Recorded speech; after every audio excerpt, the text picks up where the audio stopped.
So this is the Makita XGT blower as well. This is the UB001G model.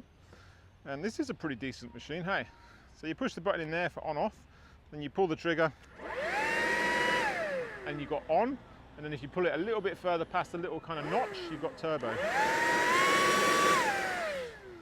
Which is kind of where you're at most of the time.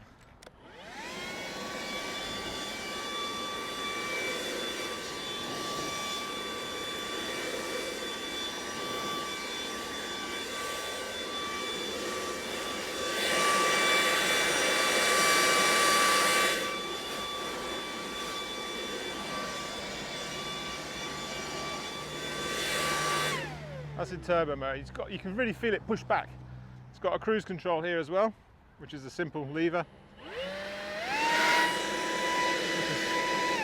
which is easy to use with both hands, left or right.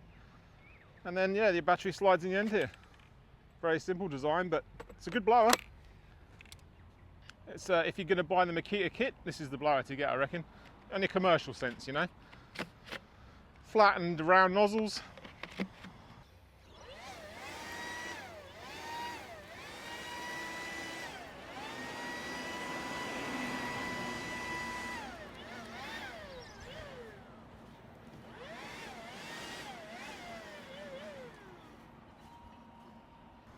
Run time's a bit average, but it is with most blowers, to be honest.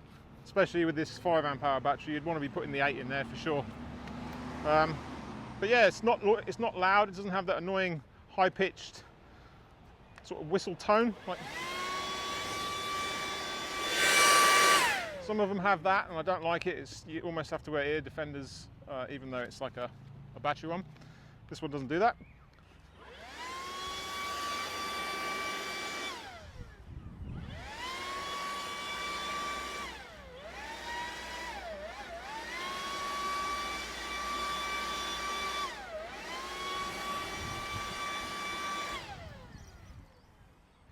It's a good, well-balanced machine. Easy on the arm when you're twisting it around. It's not fatiguing. Yeah, just overall, it's a really good blower. Really good battery blower.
Thanks again to Makita for sending this out to me, really appreciate it. Just as a week's trial, I really enjoy using it. Thank you Hayden, thank you crew, see you in the next one.